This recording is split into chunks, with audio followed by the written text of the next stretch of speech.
I've had mechanical keyboards in the past, but up until this point I never stuck with any of them, mainly because of their sheer size or the fact that what I owned was cordless. Stop wasting people's time with your personal stories. No one cares about your experience. Also, when we talk about mechanical keyboards, we usually associate them with PCs and gamers. This Keychron K2 keyboard has been all over the internet recently, and given the fact that it comes Mac oriented and it doesn't take up that much space on my desk, I decided to give it a try. Spoiler alert, I believe I'm not stuck with it, and for a good reason. Intro, time to do the intro. Hey guys, this is E, and if you're new to the channel, welcome. My name is Iskren and most people call me E, and I have to be honest that I bought this keyboard mainly for aesthetics. It just looks so clean and unique, especially with the contrasty escape key. Now, since I've had mechanical keyboards in the past, my hopes this time was that I'll get used to it and learn to enjoy and work on it because I just admire the looks of it on my desk that much. A month later, I am happy to report that I adore this keyboard, and so far I have no plans of switching to anything else. Let me tell you why. To do that, let's answer the question, why would people choose a mechanical keyboard in the first place? By providing evident physical and distinct audio feedback on every press, the mechanical switches of such keyboards allow you to adjust your strokes and generate the highest possible number of WPM, or words per minute. Most of the widespread membrane keyboards, the majority of non-mechanical keyboards, cannot provide you with that satisfaction. Even when they try it, it is a simple emulation of what mechanical keyboards naturally offer. So think of it this way. Regular keyboards want to be mechanical, but they're not. At first it may seem too fun and maybe a bit old school, feeling like some 50s secretary, typing on a mechanical keyboard, but once you get the hang of it, you do realize that your typing experience seems more purposeful and at the same time very satisfying. So what makes this particular keyboard special? Few things: design aesthetics, compact size, and the fact that it is not PC exclusive. And of course, that it's wireless in its backlit. With the 50 shades of grey slim bezels yet thick profile and just the right amount of switches, 84 to be exact, the Keychron K2 looks absolutely gorgeous on any desk.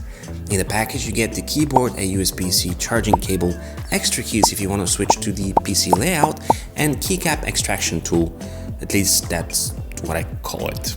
The K2 is illuminated and can come with a pure white LED backlit or an RGB option like I have. To be honest, I'm not much of an RGB fan and I probably should have gone with a simpler version, but this one is just as good and it kind of makes me feel like this younger gaming generation. On the other side, besides the USB-C ports, two sliding switches are helping you switch between Mac or PC and go from wireless to cabled mode, and of course an option to power off the keyboard.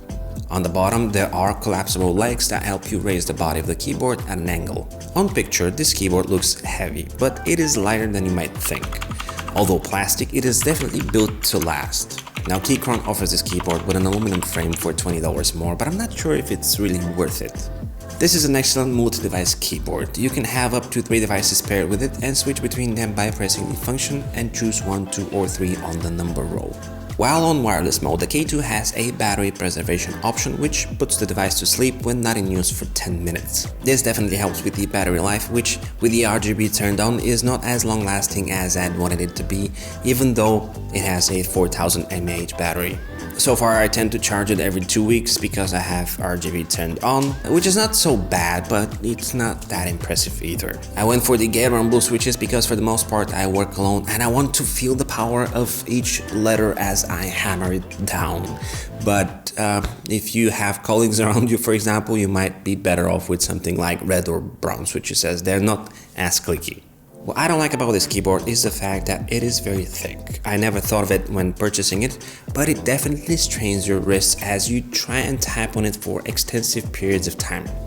Relax though, because there is a solution for this. Keychron offers a palm rest in the form of a walnut wood.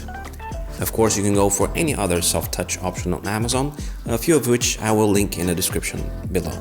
The K2 is Keychron's 84 keys layout. At the moment, they have a Kickstarter campaign for their newly developed K6 compact 64% keyboard, which helps you maximize your workspace even more.